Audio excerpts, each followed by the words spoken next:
of this president is because of his leadership, we were able to solve that problem in 2 phone calls.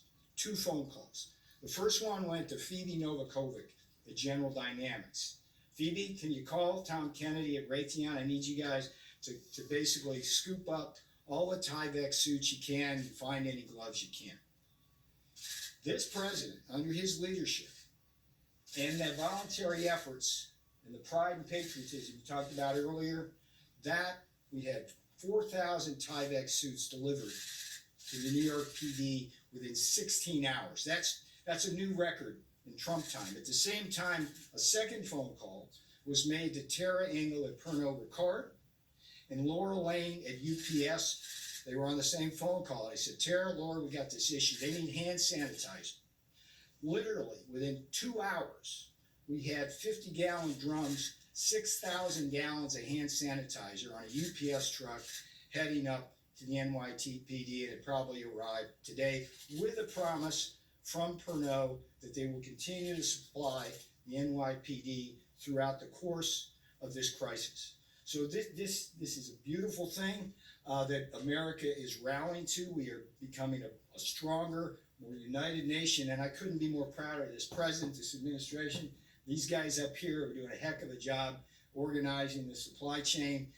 And my promise to you is that the president is going to use that DPA to make sure that the American people, particularly our healthcare professionals, get the PPE, the medicines, everything we need. So let me stop there. I don't think it's my place here to field a bunch of questions. Good job. Okay. What's the status of the Buy American executive order? Go ahead, no, go ahead, and you go ahead. Okay. Come here. One of the things that this crisis has taught us, sir, is that we are dangerously over-dependent on a global supply chain.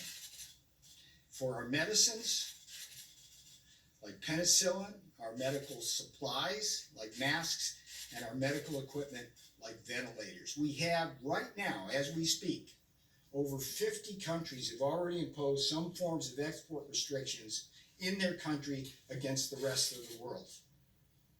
And what we're learning from that is that no matter how many treaties you have, no matter how many alliances, no matter how many phone calls, when push comes to shove, you run the risk as a nation of not having what you need. And if there's any vindication of the president's Buy American, secure borders, and a strong manufacturing base philosophy, strategy, and belief, it is this crisis, because it underscores everything that we see there. So the Buy American order, which is going through process, would do a couple things. It would simply say, not during this crisis, because we don't want to disrupt anything. I want to be really clear about that. But going forward, after this is over, the VA, DOD, HHS, and this government buys American for essential medicines, our medical countermeasures, and the medical supplies and equipment we need. At the same time, it will deregulate so we can get the FDA and EPA to facilitate domestic manufacturing,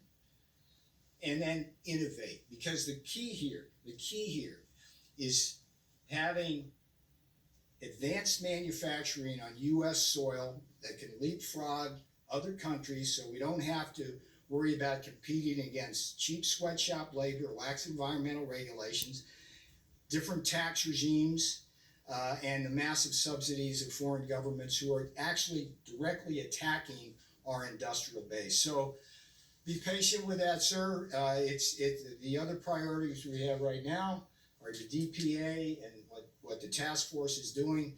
But if we learn anything from this crisis, it should be never again. Never again should we have to depend on the rest of the world for our essential medicines and countermeasures. And by the way, we've cut them out also, to be honest. We've stopped orders going from certain places, and in a couple of places, like we had a big order going to Italy on important outfits and some ventilators, and it was going to Italy. They made the order a long time ago, and I said, you gotta let it go. They had an order, and I could have cut it. Under the act, I could have cut it. I said, nope, you can't do that, you gotta let it go. You know, they have big problems. We had an order going to Spain, And I said, let it go. I could have stopped it. I said, let it go. We're gonna be fine. I said, let it go. So it works that way also. One other thing as to your question, oftentimes, and we've told this to the governors, Mike, we've been very strong in this, if you think there's bidding between federal government and state, let us know and we'll drop out immediately, or you drop out and we lower the price. Against each other.